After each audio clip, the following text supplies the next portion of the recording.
नमस्कार, मैं डॉक्टर झरना पटेल प्राकृतिक चिकित्सक हूं और न्यू डाइट सिस्टम की मोटिवेशनल स्पीकर हूं। आप सभी हमारा परिवार हो, हमारी वीडियो देखते हो, लाइक करते हो, कमेंट करते हो, शेयर करते हो, सब्सक्राइब करते हो। आप सभी के चरणों में मेरा सत सत प्रणाम है।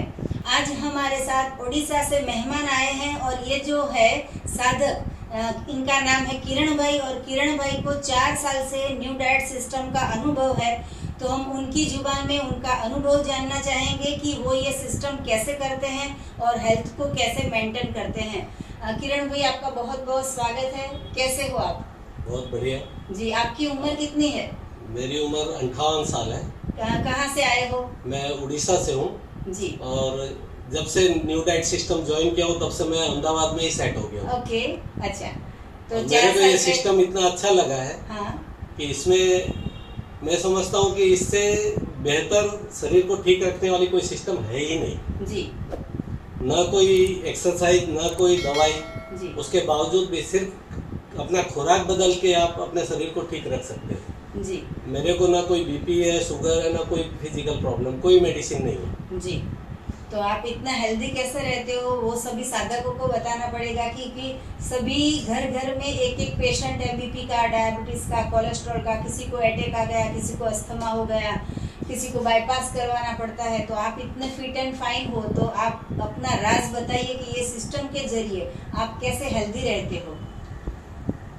ये जो एनडीएस का जो सिस्टम है, सवेरे का उपवास और दोपहर को कच्चा और शाम को एक ही टाइम पका हुआ खाना। जी। अब समाज में रहते हैं, बहुत सारे काम है तो थोड़ा बहुत डेविएशन होता है जी। लेकिन कोशिश करते हैं ज़्यादा से ज़्यादा मेंटेन हो जी। ताकि अपना शरीर ठीक रहे। सवेरे थोड़ा देर योग प्राणायाम भी कर लेते हैं और बाकी दिन भर अपना न्यू डाइट सिस्टम है। जी। इसमें अगर थोड़ी भी प्रॉब्लम होती है तो पका खाना पूरा 100% छोड़ दो जी। तो जल्दी रिकवर हो जाता है। ये एक अनुभव है इसमें। जी। जी। और उससे भी अच्छा होता है अगर कुछ ज्यादा प्रॉब्लम है तो उपवास कर लो। हाँ जी। खाना छोड़ दो। जी। सबसे अच्छी जी, मतलब थ्योरी ये है। हाँ, लंघनम परम औषधम, मतलब कि कुछ भी प्रॉब्लम को दूर करने के लिए फास्टिंग बहुत ही जरूरी है, उपवास करना बहुत ही जरूरी है। आप बताइए कि सुबह में आप कौन सा जूस पीते हो? आप कौन सा फ्रूट्स का जूस, मतलब कि ग्रीन जूस, कौन सा जूस प्रिपेयर करते हो? अच्छा लगता है आपको? वैसे तो ग्रीन जूस ही अच्छा लगता है जी, क्योंकि ज्यादा टेस्टी बनता है। हाँ। फिर बाकी सीजनल जो भी है, गाजर है, लौकी है, वो सब थोड़ा बहुत मिक्स कर लेते हैं। जी। और साथ में टमाटर वगैरह भी कभी मिक्स करना है टेस्ट चेंज करने के लिए तो कर लेते हैं। ककड़ी है, मिली, वो भी कर लेते हैं।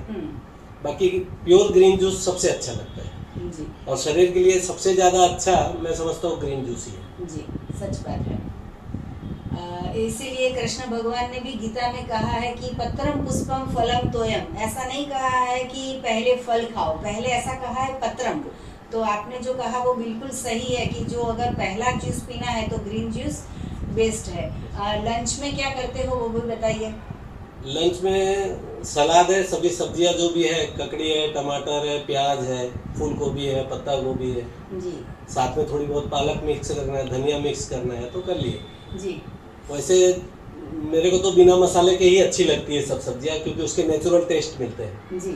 एक दिन मैंने ऐसी भी आपकी वीडियो देखी थी कि आपने 250 ग्राम या 500 ग्राम सिर्फ मटर खोले और खा लिए, वो आपका लंच हो गया। वो भी मैंने देखा था। अब कुछ नहीं है, एक ही आइटम है तो भी चल जाता है। जी। तो मटर खाना कितना कच्चे मटर कितना मस्त लगता था। तो स्वीट रहते हैं अगर उस समय के फ्रेश आए हुए रहे, जी, पके ना हो। हाँ जी। तो ज्यादा खाने में अच्छे लगते हैं। अमेरिकन कॉर्न भी ऐसे ही कच्चे, जी, बिना बॉईल किए और बिना पकाए ऐसे ही खा लेने में बहुत टेस्टी लगते हैं। जी।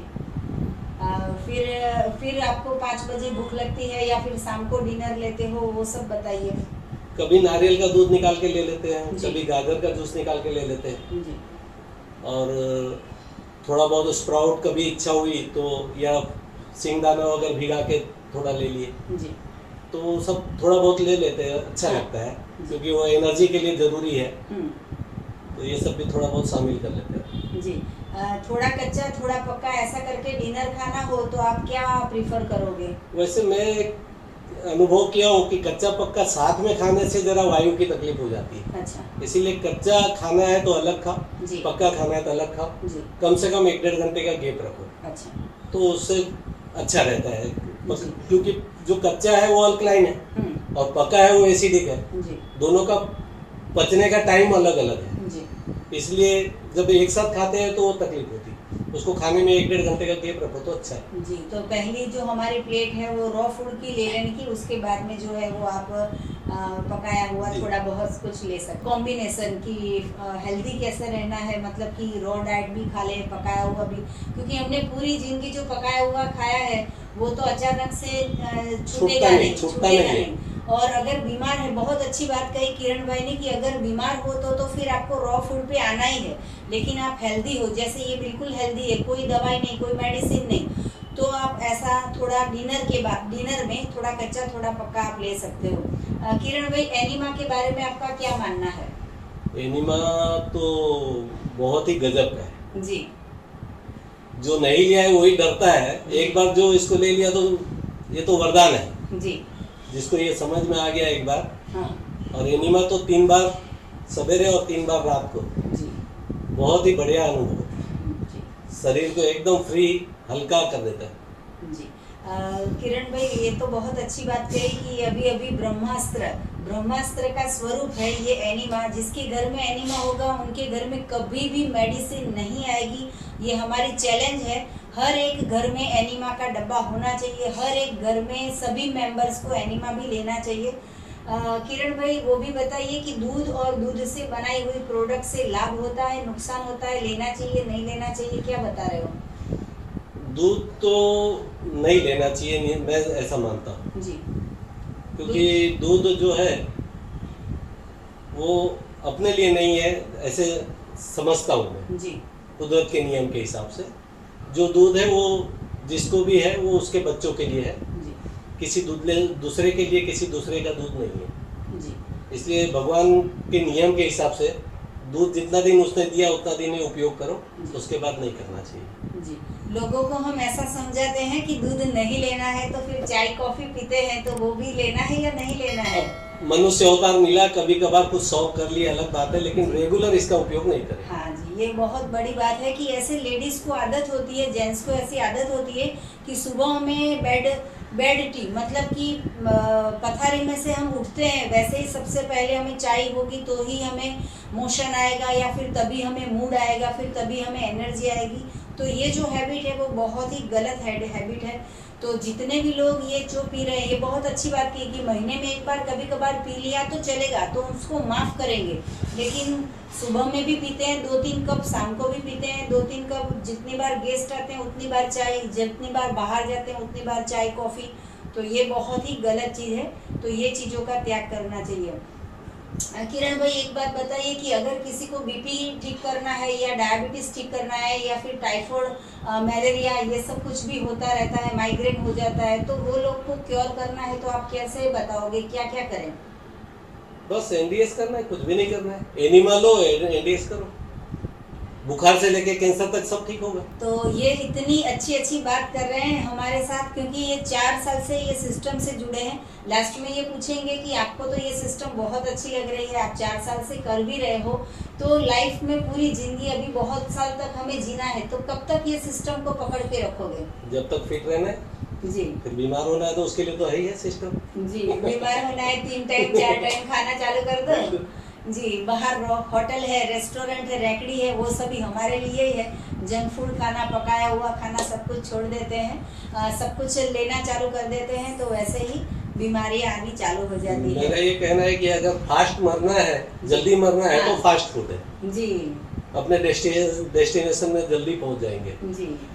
वो चौहान साहब भी बोलते हैं कि पिज्जा है वो नरक का वीजा है, मौत का वीजा है। एकदम सही बात। तो ये तो पिज्जा की बात कही, लेकिन हम तो ये भी बोलते हैं गेहूं से बनाई हुई रोटी भी बहुत ही भयंकर है, उसका भी त्याग करना चाहिए, क्योंकि वो डायरेक्ट फैट में ही कन्वर्ट होती है, उसकी हमें ज़रूरत नहीं है। अगर बहुत हार्ड वर्क करते हो और आपने 2 रोटी खा ली तो फिर हजम हो जाएगी, लेकिन अब तो पूरी लाइफ हमारी ऐसी हो गई है कि खाली बैठो और घूमो फिरो, काम करो। थोड़ा 22 से 25 साल निकल जाने के बाद जी गेहूं का उपयोग बिल्कुल बंद कर देना चाहिए अगर स्वस्थ रहना है तो। जी बीमारी में गेहूं का बहुत बड़ा रोल है। जी। लास्ट में भी एक क्वेश्चन फिर से पूछना चाहेंगे कि समाज को कुछ संदेशा दीजिए। आप तो ओडिशा से बिलोंग करते हो, आपके ओडिशा में भी आपके पिताजी है, इतनी कितनी उम्र के हैं? 81। हाँ, क्या नाम है उनका?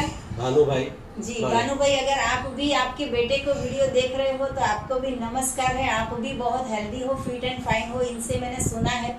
तो आप भी स्वस्थ रहो, ऐसी हम ईश्वर से शुभकामनाएं करेंगे। आपके पूरे फैमिली को भी हमारी ओर से बहुत सारा प्यार।